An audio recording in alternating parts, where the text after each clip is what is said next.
अस्सलाम वालेकुम नाजरीन, MB न्यूज के कौमी खबरनामे के साथ मैं हूं राबील सैयद। शुएब शाहीन से सुलह हो गई, फवाद चौधरी का दावा।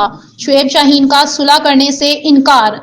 इमरान खान के कहने पर मामला खत्म हो गया और हमने सुलह कर ली। फवाद चौधरी, मैं फवाद चौधरी को कभी माफ नहीं करूंगा। फवाद झूठ बोलकर गया है, मैंने इससे कोई सुलह नहीं की।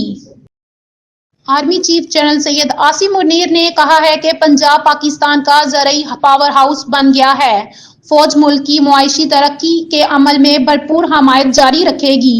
जदीद ज़राअत में पंजाब और किसानों का कायदाना किरदार काबिल तहसीन है। और आला हुकूमती ओहदेदारान ने SIFC के ग्रीन कारपोरेट इनिशिएटिव का दौरा किया। इस मौके पर वफाकी वजीर आबी वसाइल डॉक्टर मुसद्दक मलिक, मरियम औरंगजेब समेत दीगर वफाकी व सूबाई वुज़रा और ज़राई शोबे से मुतल्लिक अफसरान भी इस मौके पर मौजूद थे।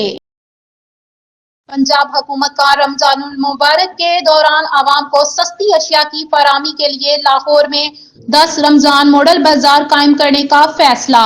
हर तहसील में एक मॉडल बाजार होगा जिसमें 10 दुकानें होंगी, जिनमें 7 दुकानें फल, सब्जी, दालों, मसालों और दीगर अशिया, जबकि 3 दुकानें गोश्त के लिए मुख्तसी होंगी। डिप्टी कमिश्नर लाहौर सैयद मूसा रजा की जेर सदारत रमजान बाजारों के इंतजामात पर इजलास हुआ, जिसमें additional deputy commissioner, industry secretary, market committee और GM मॉडल बाजार ने शिरकत की। कौमी खबरनामे से फिलवक्त इतना ही। देखते रहे MB न्यूज, क्योंकि MB न्यूज है मिलियन ब्रॉडकास्टिंग न्यूज नेटवर्क।